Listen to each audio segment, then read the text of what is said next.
जय श्री ओम नमः सिद्धेभ्यः। जय श्री ओम नमः सिद्धेभ्यः। जय श्री ओम नमः सिद्धेभ्यः। नमो अरहन्ताणं नमो सिद्धाणं नमो आयर्याणं नमो वज्रायाणं नमो लोवे सब साहूणं नमः श्रीवर्धमानाय निर्धूतकलिलात्मने सालोकानां त्रिलोकानां यद्विद्यादर्पणायते वन्दितु सर्वसिद्धे ध्रुवमचलमणोभवं गतिं पत्ते वोच्छामि समय पाहो नमोषुधकेवली गणितम् नमः समय साराय स्वानुभूत्या चकासुते चित्तस्वभावाय भावाय सर्वभावान्तरच्छिदे। आज रक्षाबंधन पर्व है, इसलिए अपन उस प्रसंग को लेने चाह रहे थे। थोड़ा सा ग्रंथ पढ़ें कि सीधा रक्षाबंधन के ऊपर से ही लें? हाँ, रक्षाबंधन का ले लें, है ना। अभी हम सब ने श्री अंशनाथ भगवान का मोक्ष कल्याणक महोत्सव मनाया। आज तीन महापर्व हैं हम लोगों के जीवन में। एक तो चतुर्दशी शाश्वत पर्व है,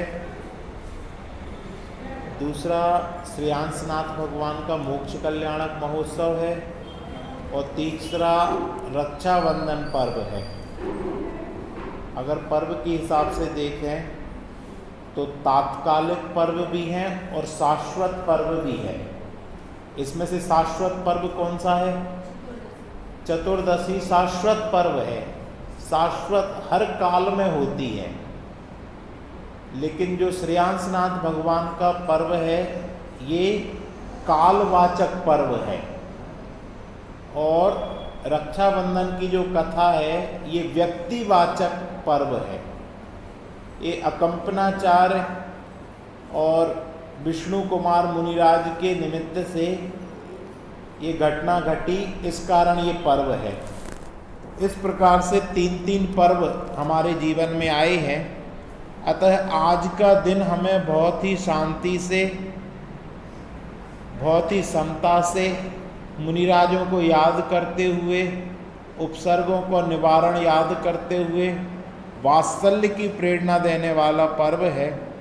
अतः हम सभी आज के दिन को बहुत ही समतापूर्वक मनाएंगे। अभी जो अपन ने आज पूजन की है उसी के आधार पे जो जयमाला है उसके आधार पे अपन चर्चा लेंगे। श्री वात्सल्य अंग की महिमा अपरंपार, विष्णु कुमार मुनीन्द्र की गूंजी जय जयकार।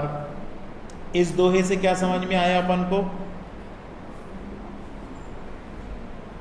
कि विष्णु कुमार मुनिराज सम्यक दृष्टि थे। कैसे? कि सम्यक दृष्टि के 8 अंग होते हैं, जिनकी चर्चा अपन ने रत्नकर्ण शावकाचार में की है। उनमें ये कौन से अंग में प्रसिद्ध हुए हैं? वात्सल्य के अंग में प्रसिद्ध हुए हैं, जिसकी आज कमी बहुत देखने को मिलती है। इसलिए एक दिन तो कम से कम उनको याद किया जाए कि वात्सल्य अंग में ये कैसे प्रसिद्ध हुए।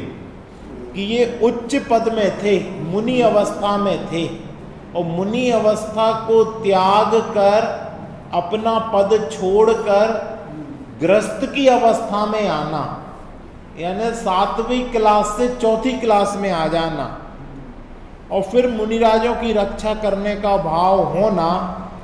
वैसे मुनि अवस्था में ये योग्य नहीं है, फिर भी एक वात्सल्य के नाते उनको याद किया जाता है, और वो अमर हो गए समझ लो इस अंग में। क्या हम अपने जीवन में भी ऐसी वात्सल्य दिखा सकते हैं, अपना पद छोड़कर, अपना सर्वस्व छोड़कर, अपने साधर्मी की रक्षा करने के लिए क्या हम कभी तत्पर हो सकते हैं? ये घटना हम लोगों को ये दिखाती है और हम लोगों को प्रेरित करती है। अब कहानी कहाँ से शुरू होती है, और इस कहानी से अपन 10 बिंदु निकालेंगे कि हमें अपने जीवन में क्या गलतियां नहीं करनी है। कहानी तो आप सब लोग जानते हैं, लेकिन इस कहानी से हमें क्या शिक्षा मिलती है जो हम अपने जीवन में गलतियां ना करें। तो उज्जैनी नाम का नगर था, अपने मध्य प्रदेश में है उज्जैन नगर। वहाँ के राजा श्री वर्मा थे और उनके 4 मंत्री थे। उन मंत्रियों का नाम था बलि, प्रहलाद, नमुची और बृहस्पति। पर ये चारों मंत्री कैसे थे? अभिमानी थे।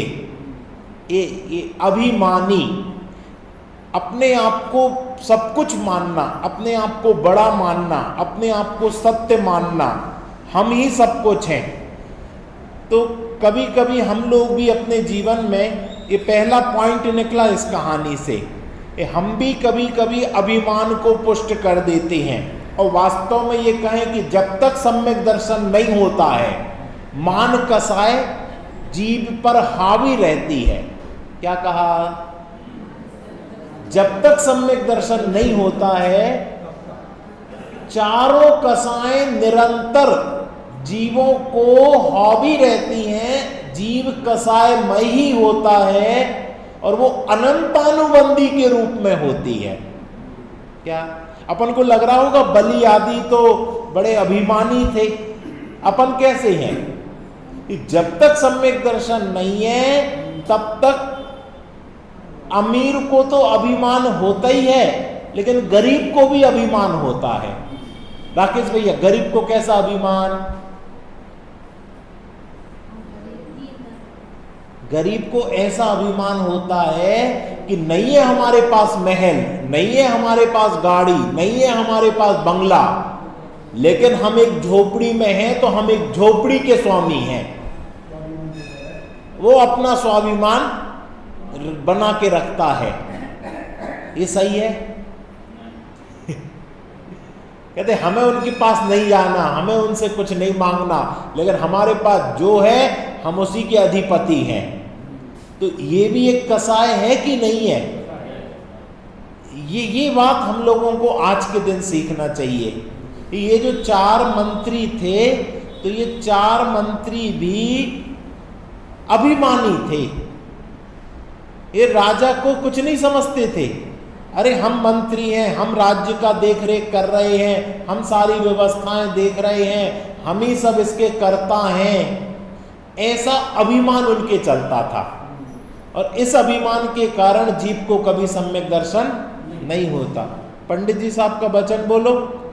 अभिमान पूर्वक किए गए अच्छे कामों से भी ना तो श्रेय मिलता है और ना शांति। अगर आप अभिमान पूर्वक काम करोगे कि देखो कोई नहीं करता ये काम मैंने किया, क्या जगत का कोई काम हो और कोई नहीं कर रहा हो और आपने कर दिया, तो आपको क्या आ जाएगा? अभिमान आ जाएगा।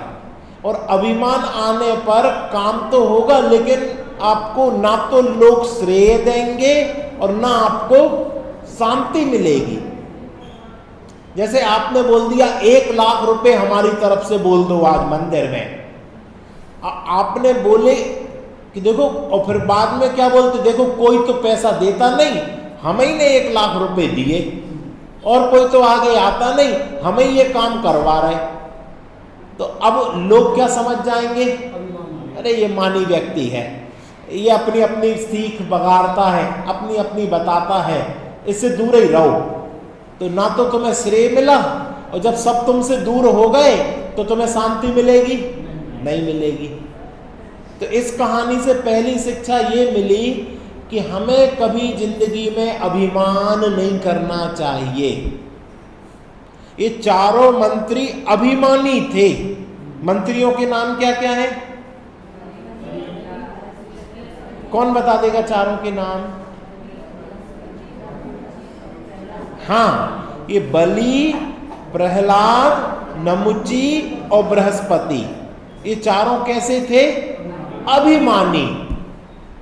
तो इस कहानी से पहली शिक्षा तो ये मिलती है कि हे प्रभु, हमारे जीवन में अभिमान ना हो, क्रोध ना हो, मायाचारी ना हो, और कौन सी कसाय रह गई?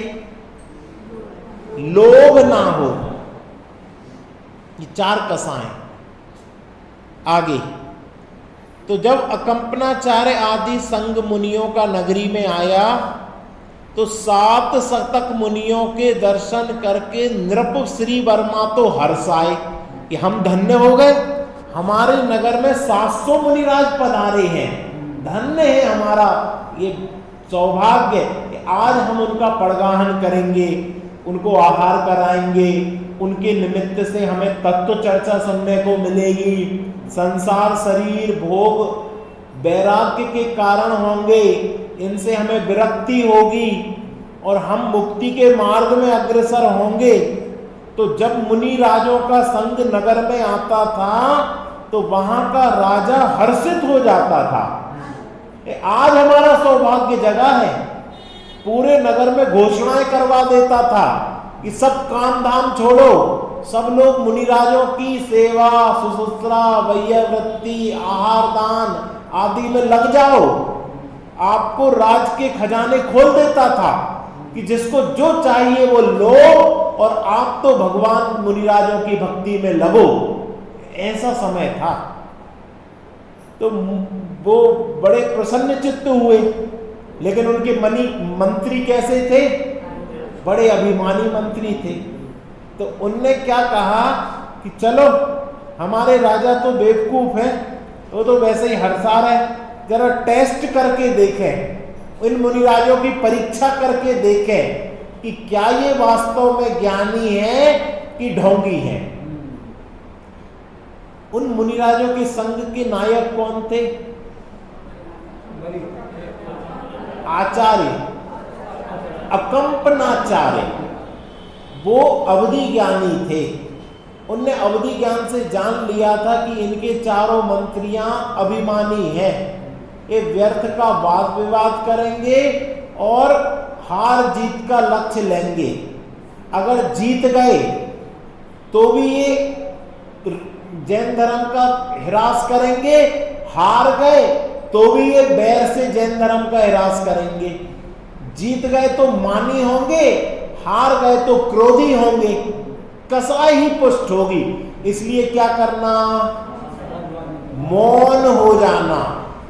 तो पूरे 700 मुनिराजों के संग में उन्होंने घोषणा कर दी कि सभी मौन पूर्वक आत्म साधना करेंगे। ये दूसरी शिक्षा इस कहानी से।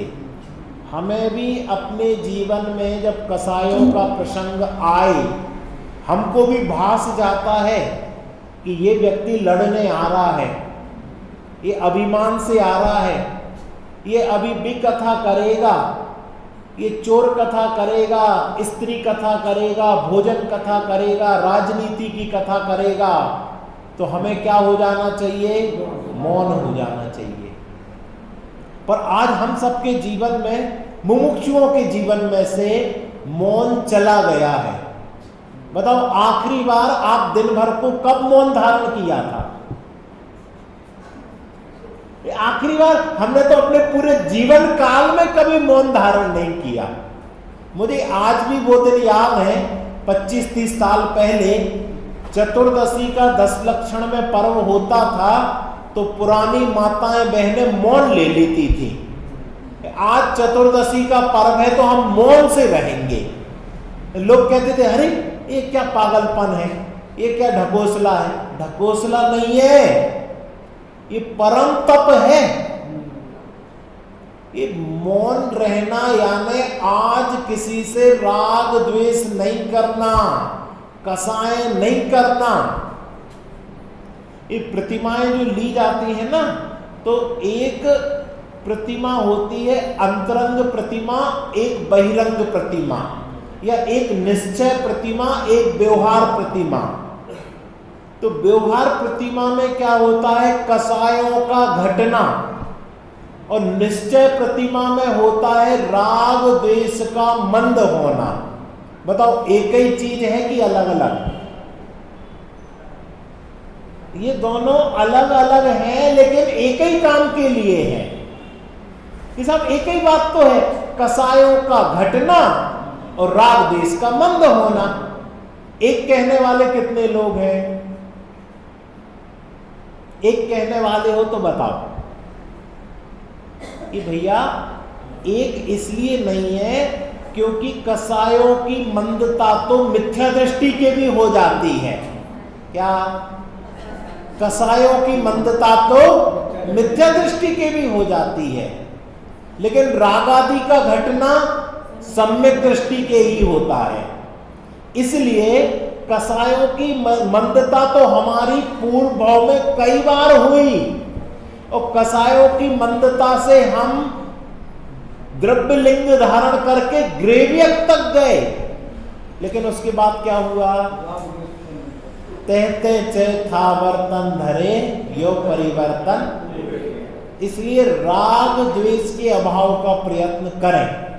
इसलिए जो निश्चय प्रतिमा है उसमें राग द्वेष का अभाव होने की बात कही है और व्यवहार में कसायों की मंदता की बात की गई है।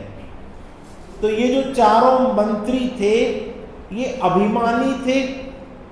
एक शिक्षा और मिलती है कि यदि गुरुजन के पास जाएं, मुनिराज के पास जाएं, विद्वानों के पास जाएं तो अभिमान से ना जाएं, उनकी परीक्षा करने ना जाएं।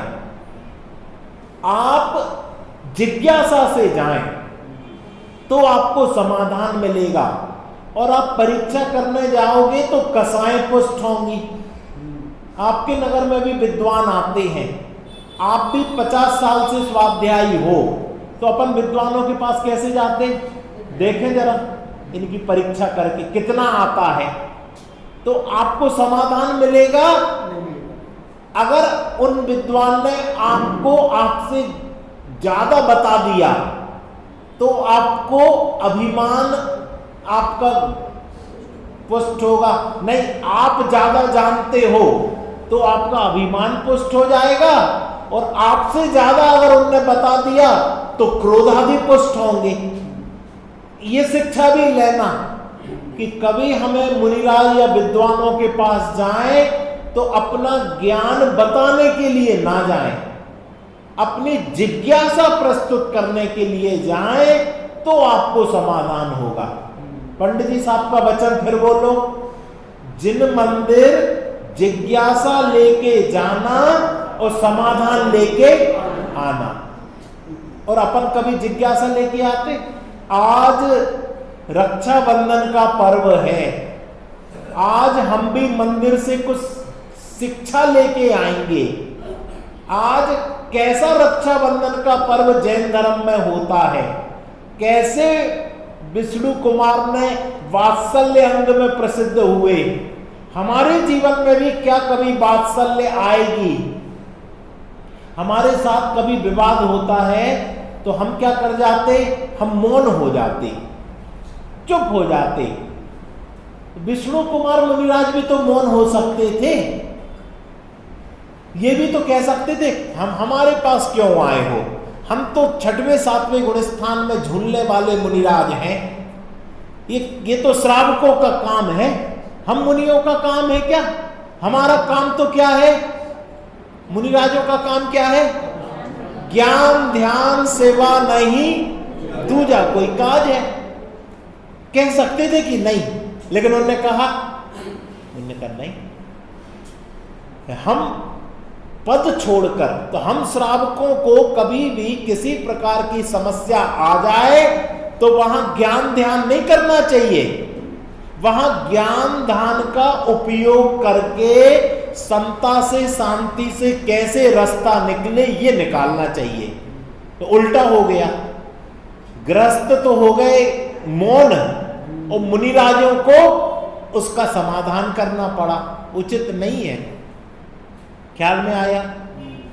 तो अब देखो 700 मुनिराज तो आत्म ध्यान में तल्लीन हो गए, लेकिन विष्णु कुमार जो मुनिराज, श्रुत सागर जो मुनिराज थे, वो शौच आदि क्रिया से वापस आ रहे थे, तो उनको आचार्य की बात नहीं पता थी, ये हमें मौन रहना है। और मौन तो भी रह जाते, लेकिन इन चारों मंत्रियों ने क्या बोला, देखो ये एक बैल आ रहा है। क्या आ रहा है? बैल का मतलब क्या होता? मूर्ख। उस जमाने में मां बहन की गाली नहीं दी जाती थी, तो क्या दी जाती थी? किसी को हा, मां, अरे, बैल, ये बोला जाता था। तो ये बोला तो उनने समझा कि ये मूर्ख आ रहा है, ये भी कुछ नहीं जानता, इसलिए मूर्ख का लक्षण है ये मौन। कुछ नहीं समझ में आए तो मौन हो जाओ, मौन हो जाओ तो सबकी ढक जाती है, तो ये भी कुछ नहीं बोलेगा।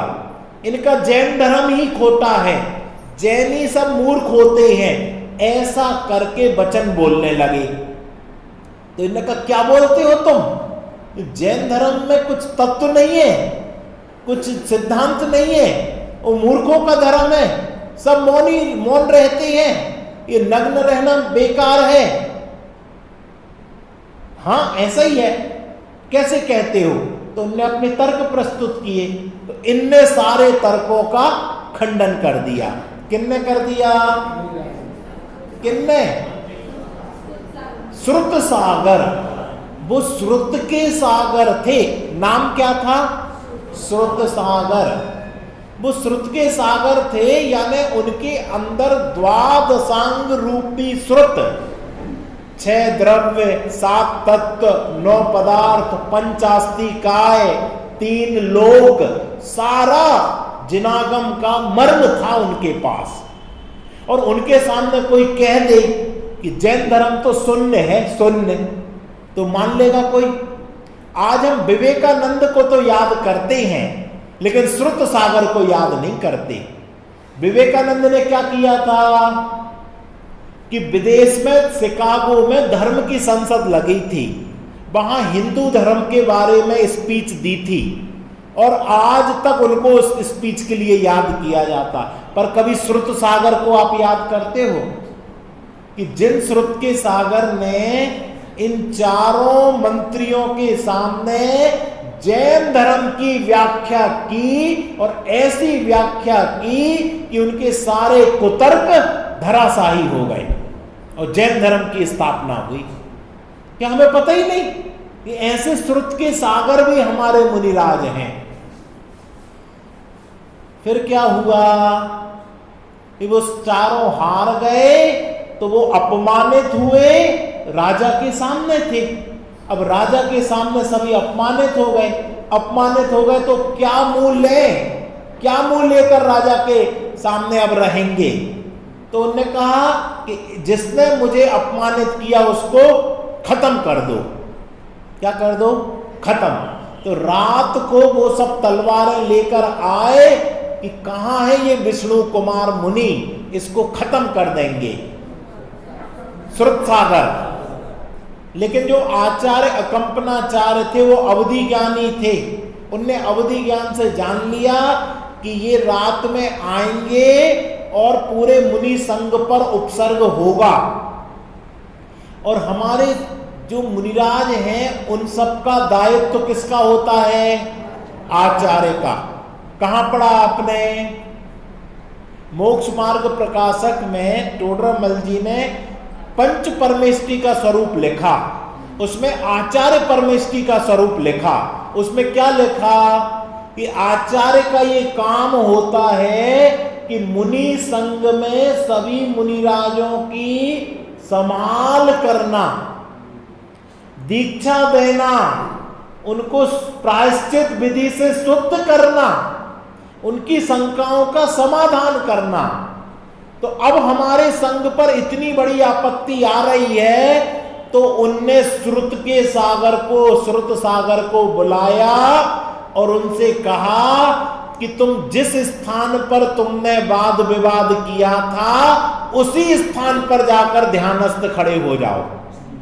क्या इस सब मुनि के साथ जो घटना घटती है वो आचार्य को आकर बताते हैं, तो वो भी आचार्य को बताए कि मेरे साथ ये घटना घट गई है, ये चारों मुनि के साथ वाद विवाद हुआ और मैंने बाद में सबको हरा दिया।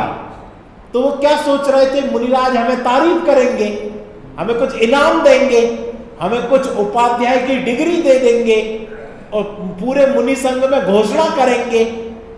पर उनने क्या कहा, राजू भैया क्या कहा कि तुमने वाद विवाद करके जैन धर्म की जो प्रभावना की है, इसके फल में तुम उसी स्थान पर जाकर ध्यानस्थ खड़े हो जाओ। इसका मतलब आप समझ गए? इसका मतलब क्या है? इसका मतलब है कि वो जो नंगी तलवारें लेकर आएंगे तो तुमने वाद विवाद किया तो तुम ही निपटो। ये 700 क्यों तुम्हारे वाद विवाद के चक्कर में फांसी पर लटक जावे। अकंपनाचार्य भी ये आदेश देकर कंपायमान हो गए थे। अपने हृदय के टुकड़े श्रुत के सागर को, जिनसे जिन धर्म की प्रभावना कई वर्षों तक, हजारों वर्षों तक होनी थी, ऐसे मुनिराज को मरने के लिए वहां पर भेज देना। वो कंपनाचार्य भी कंपित हो गए थे। लेकिन क्या करें, हमारी जिम्मेदारी 700 मुनिराजों की है। क्यों वाद विवाद किया तुमने? हमें पता है जैन धर्म सत्य है, श्रेष्ठ है, उच्च है, लेकिन ये किसके सामने प्रस्तुत करना? अभिमानी लोगों के सामने। आज आप चले जाओ अपने सिद्धांतों को लेकर, कहीं नहीं कटेंगे, लेकिन तुम कट जाओगे। क्या कहा? सिद्धांत नहीं कटेंगे लेकिन तुम कट जाओगे। इसलिए इन सिद्धांतों को जैसे डायमंड को कपड़े में मखमल के लपेटकर सिंदूक में रखकर लॉकर में रखते हैं, ऐसे आज के समय में इन जैन धर्म के सिद्धांतों को सड़क पर, चौराहे पर नहीं बोलते। इनको एकांत में इस समय सार को अपने हृदय में रखकर जो इसका जिज्ञासु है उसके सामने प्रस्तुत करते हैं। जो कहा जाता ना, समय सार सबको नहीं सुनाना, ये इसलिए कहा जाता। क्यों कहा जाता? क्योंकि इसके सिद्धांत को समझकर लोगों के मिथ्यात्व पर कुठारा घात होगा, कर्ता पने पर घात होगा, भोक्ता पने पर घात होगा, एकत्व और ममत्व पर घात होगा, फिर वो तुम्हारा घात करेंगे। इसलिए अगर तुम्हें बचना है तो तुम स्वांता सुखाय अभ्यास करो, और यदि कोई धर्म का इच्छुक व्यक्ति आए तो उसको प्रस्तुत करो। ये बात किसने कही थी? ये वर्णी जी ने कही थी। जब लोगों ने कहा कि साहब कांजी स्वामी जी तो भरी सभा में समय सार बोलते हैं और एक द्रव्य दूसरे द्रव्य का कर्ता नहीं है, पुण्य पाप दोनों बंध के कारण हैं, ये तो मोक्ष के कारण नहीं है, तो उन्होंने कहा हमारे सामने समय सार रखोगे तो हम भी यही बोलेंगे। क्यों? क्योंकि वर्णी जी भी समय सार के ज्ञाता थे, और ऐसे ज्ञाता थे जो आज तक कोई मुमुक्षु नहीं बना। कैसे ज्ञाता? कि आत्मख्याति टीका अमृत चंद्राचार्य देव की कंठस्थ याद थी, जो आज तक किसी को याद नहीं है।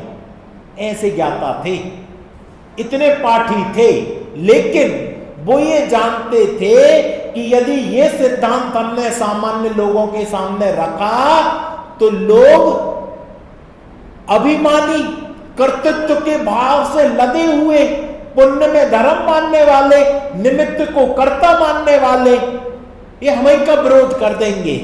इसलिए उनने समाज में भरी सभा में इसको नहीं पढ़ा।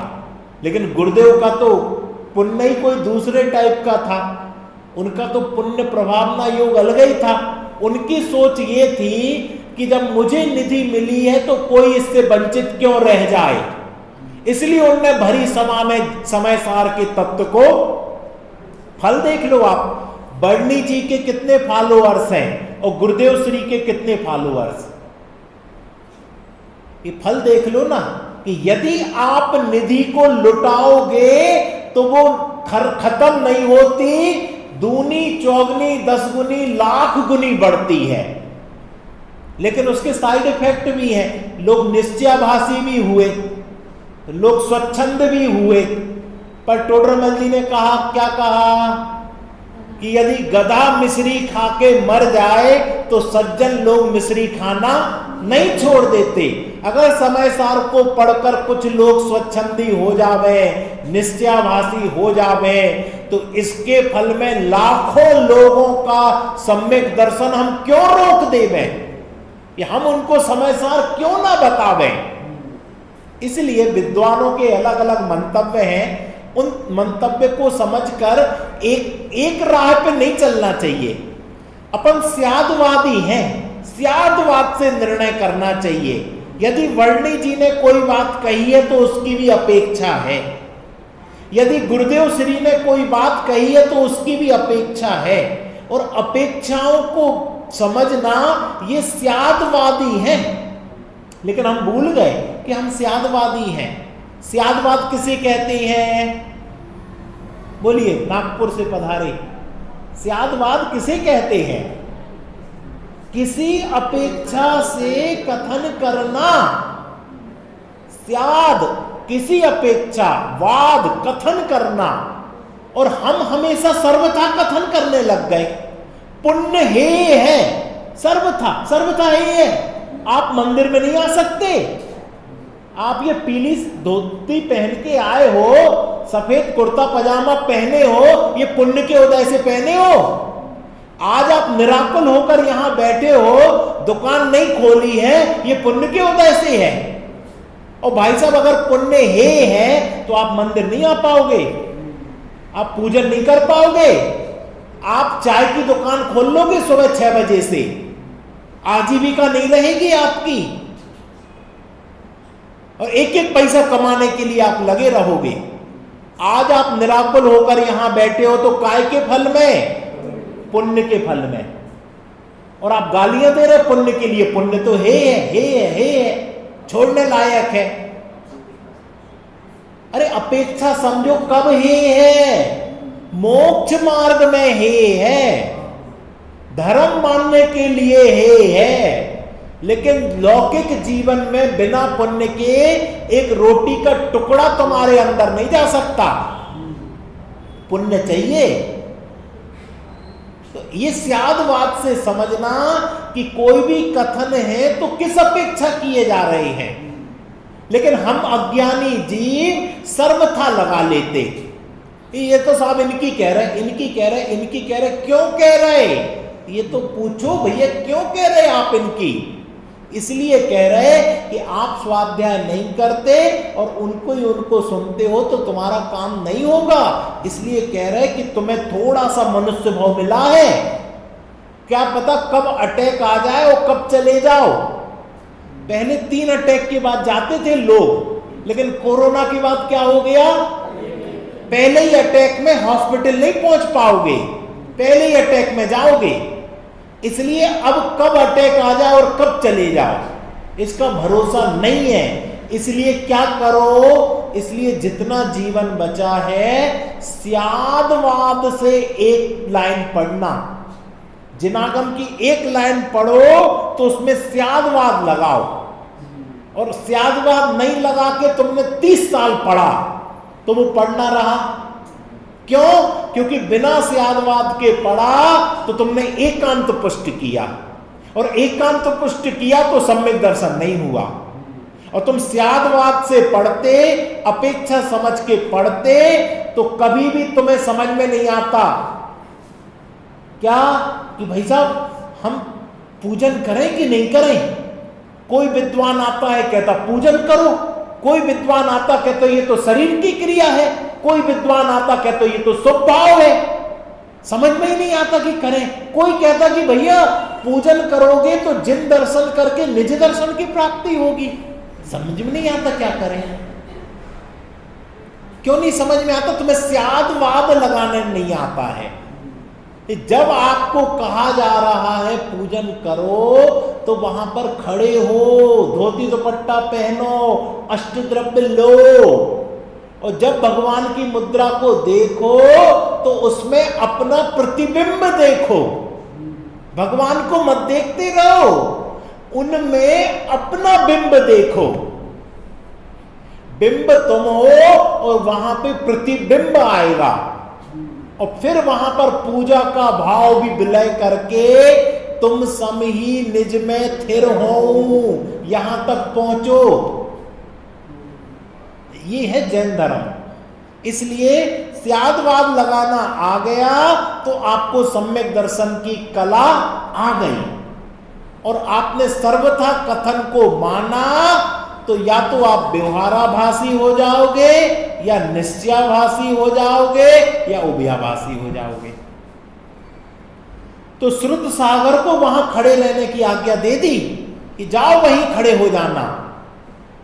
श्रुत सागर ने भी जो आज्ञा, ये नहीं कहा कि ये मुझे क्या, आप मुझे क्या दे रहे हो फल, ये मुझे फल मिल रहा, मैंने तो आप लोगों की इज्जत ऊंची कर दी। आप लोग को बैल कह रहा था, मूर्ख कह रहा था, आप लोग मौन हो, और हमने तो उसको हरा दिया। हमने तो आपका सम्मान किया कि अपमान किया? क्या अपने डॉक्टर साहब ने भी इसी राह पे चले?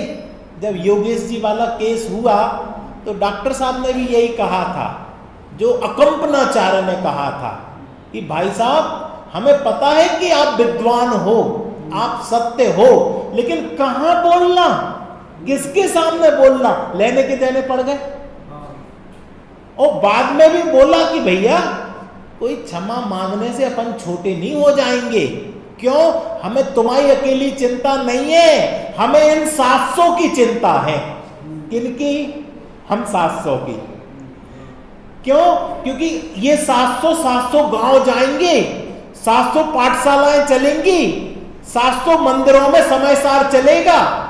लेकिन यदि तुमने ये उद्दंडता की तो वो 700 जगह से पाठशाला बंद हो जाएंगी, 700 जगह बुलाया नहीं जाएगा, और इसका फल यही हुआ।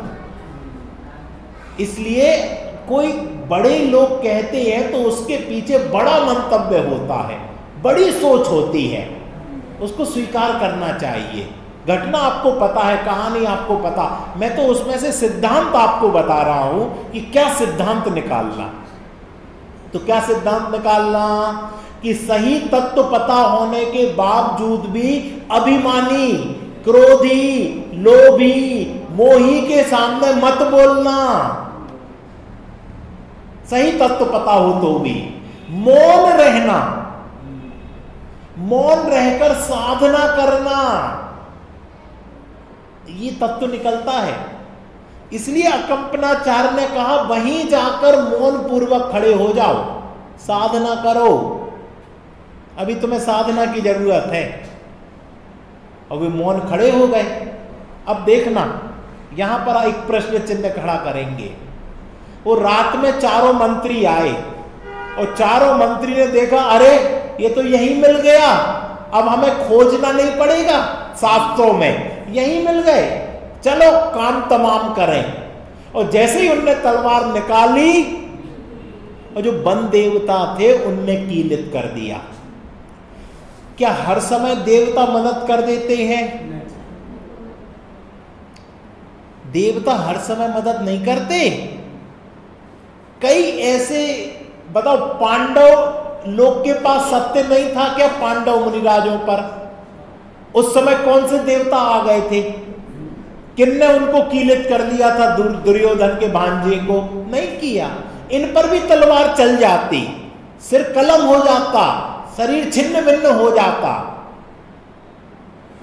99% यही चांस थे। देवता कब मदद करते आपको पता है? देवता कब मदद करते? 3-4 कारण होंगे तब मदद करेंगे।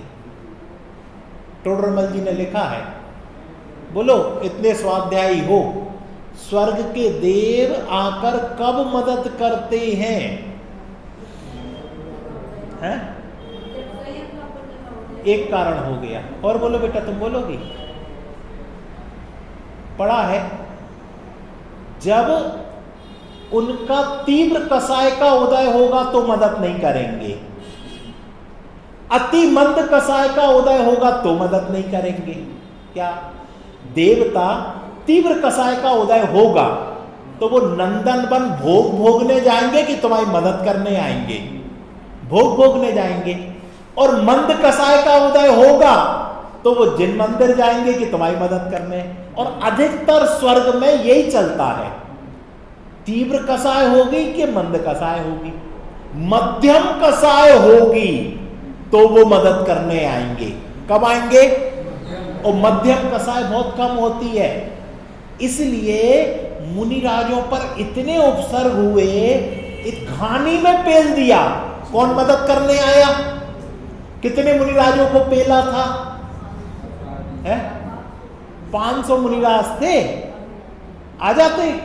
नहीं आए, घानी में पेल दिया गया था। पांडवों के ऊपर जला दिया, मदद करने नहीं आए। और तो और द्रोणगिरी में गुरुदत्त जो मुनिराज थे, उनको गुफा में पाला लग के जला दिया। कौन मदद करने आ गया? अरे पूरा का पूरा लवण समुद्र इसकी गवाही देता है। पूरे लवण समुद्र से मुनिराज मोक्ष गए हैं। लवण समुद्र में कौन ध्यान करने गया था? वहां ध्यान करने कोई नहीं गया।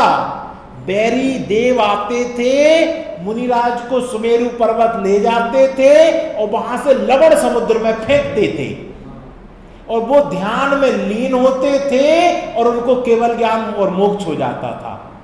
लवण समुद्र कितना बड़ा है? 2 लाख योजन। जम्बूद्वीप 1 लाख योजन, इससे दूना लवण समुद्र। और पूरे लवण समुद्र से मोक्ष गए हैं। ऐसे ही कैसे? बैरी ने उठाया और फेंका। क्यों? क्योंकि 2.5 दीप तक सिद्ध शिला है, और 2.5 दीप तक जो सिद्ध शिला है उसमें सिद्ध ठसाठस भरे हैं।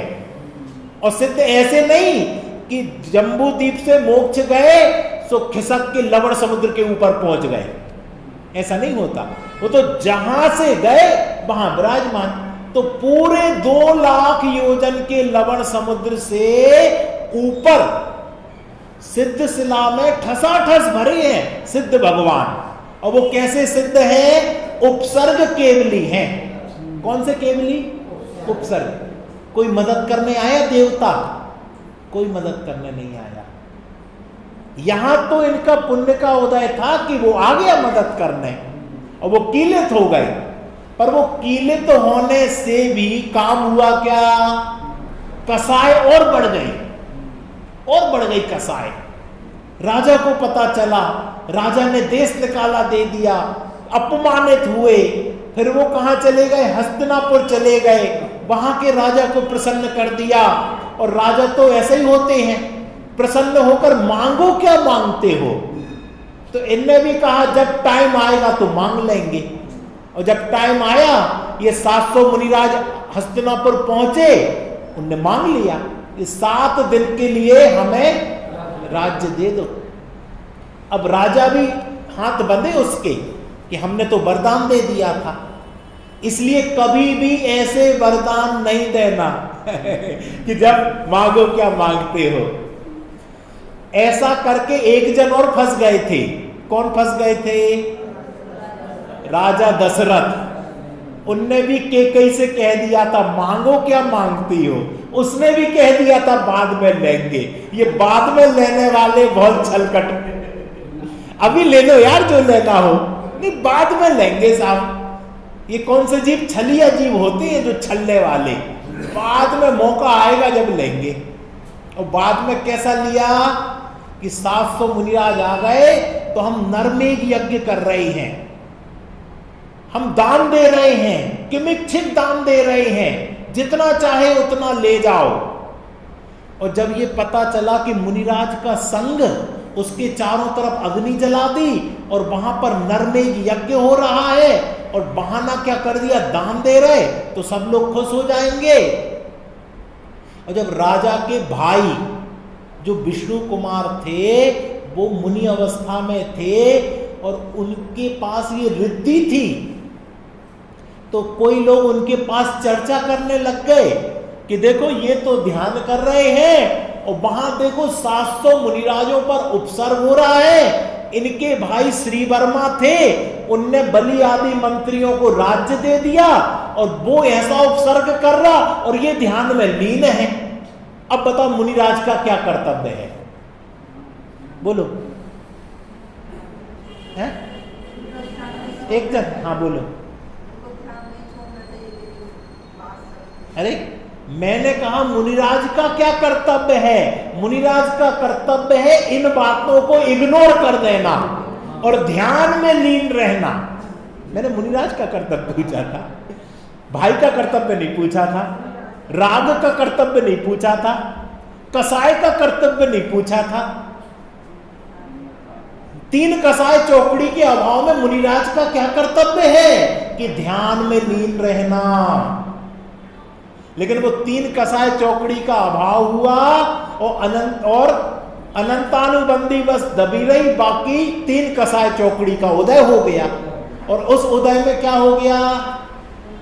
उस उदय में ये आया कि अरे वात्सल्य जग गया, राग जग गया। और कैसा वात्सल्य जगा कि छल करने का भाव आ गया। छल किया, कैसा छल कि बामनिया का बेस बना लिया और छोटा सा बोना बना लिया और बोना बना के 3 पाव जमीन मांगी। तो उसने कहा मूर्ख हो तुम, चाहे 1 एकड़ 2 एकड़ 10 एकड़ ले लो, 3 पाव मांग रहे हो, चलो दी। और जब दी तो पाव बड़ा कर लिया, इतना बड़ा कर लिया कि 1 पाव में सारी धरती नाप ली और दूसरे पाव में मानसोत्तर पर्वत तक नाप लिया और तीसरा कहां रखें? ये सम्यक है कि छल है? ये छल है, ये उचित है, ये अनुचित है। पर भैया कसाएं क्या देखती उचित और अनुचित? कसाएं नहीं देखती कि क्या उचित है और क्या अनुचित है। वहां तो अनंतानुबंधी का अभाव है, बाकी में चल रहा। तो बस फिर उसके मस्तक पर रखने को आ गए और वो बिल्कुल दब गया। इतना बड़ा व्यक्ति मस्तक पर पैर रखे तो दब जाए बिल्कुल। क्षमा क्षमा क्षमा क्षमा कर दो। वो भी समझ गया बात को, मैंने क्या गलती की, और क्षमा की तो बस फिर क्षमा दे दी। और क्षमा दे दी तो सब मुनिराजों का उपसर्ग दूर हो गया। और उपसर्ग दूर होने पर आज के दिन, कौन सा दिन है आज? रक्षाबंधन पर्व तो बाद में पड़ा, दिन का नाम कौन सा है? श्रावण शुक्ला पूर्णिमा।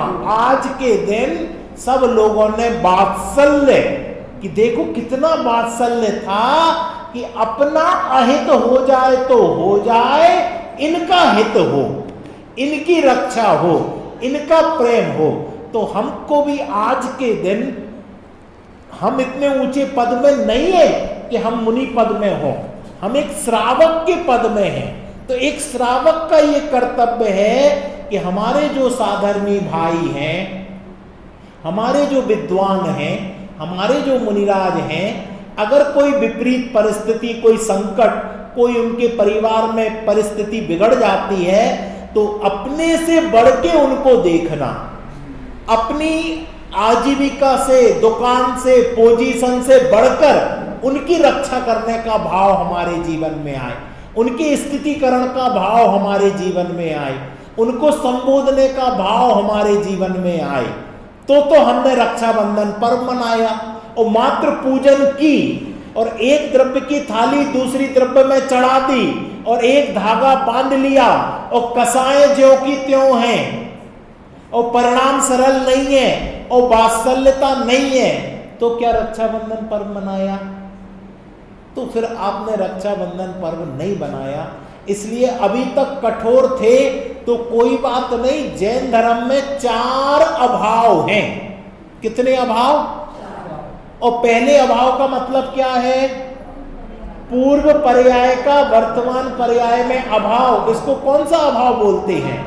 प्राग भाव। यदि अभी तक तुम्हें कठोर हृदय था, वात्सल्य नहीं था तुम्हारे हृदय में, तो तुम प्राग भाव का विचार करो कि कठोरता के परिणाम को छोड़ो, मान के परिणाम को छोड़ो और वात्सल्य के परिणाम को लाओ और अपने साधर्मी, अपने विद्वान, अपने मुनिराज के प्रति वात्सल्य मनाओगे तो अवश्य ही ये रक्षाबंधन पर्व हमारे जीवन में वात्सल्य को, सम्यक दर्शन को और भविष्य में मुक्ति को प्रदान करेगा। 2 मिनट अपन अभ्यास करते हैं। विचार करो।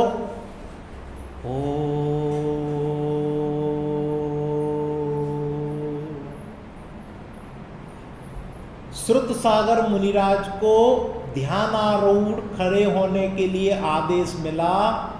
विचार करो, श्रुत सागर खड़े हुए हैं और वो कैसा ध्यान लगाए होंगे। लोग कहते साहब हमें बहुत विकल्प आती हैं। श्रुत सागर को कितने विकल्प आ रहे होंगे?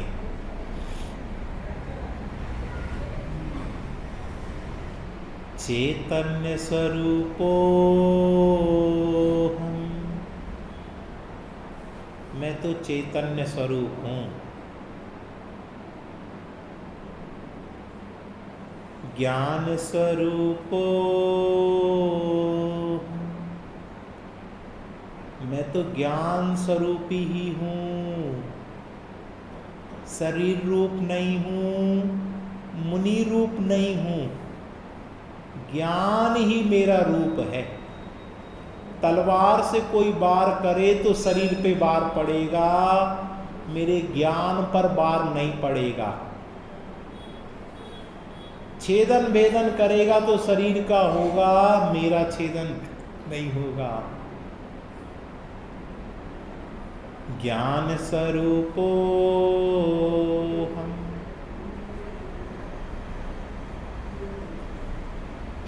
जैसे श्रुत सागर मुनिराज ज्ञान में लीन हैं, ऐसे क्या हम ज्ञान में लीन नहीं हो सकते?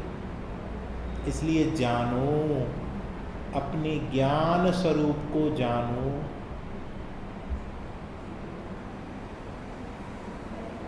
सर्वांग में ज्ञान ज्ञान ज्ञान ज्ञान, जानन जानन जानन जानन, मात्र जानना मेरा काम।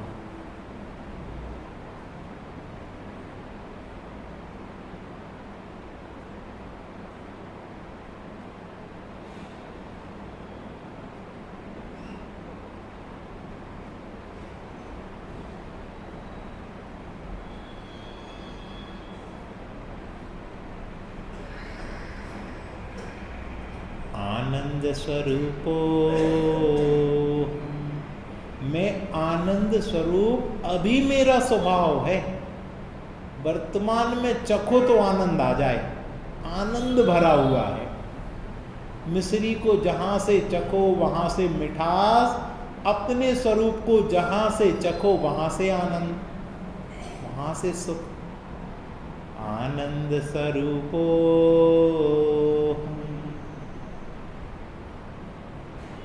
ऐसे निरंतर अभ्यास द्वारा अपने योग्य काल में, योग्य समय में स्वानुभूति हो जाएगी। सहजानंदी शुद्ध स्वरूपी अविनाशी में आत्म स्वरूप।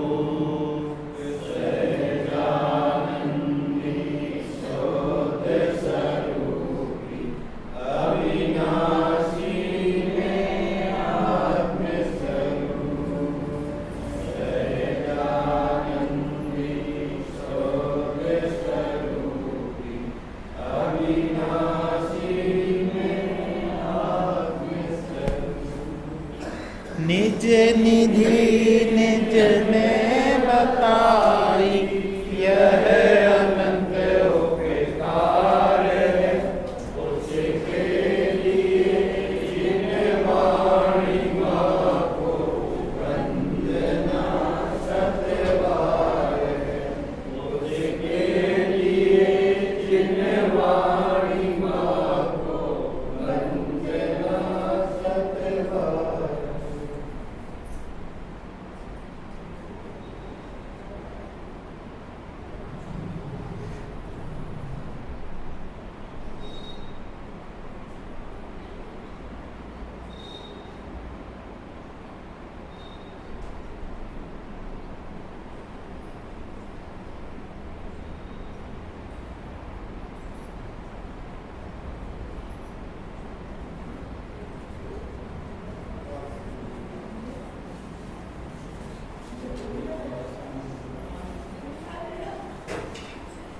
बोलिए द्वादशांगी माता की, महान जैन धर्म की, रक्षाबंधन पर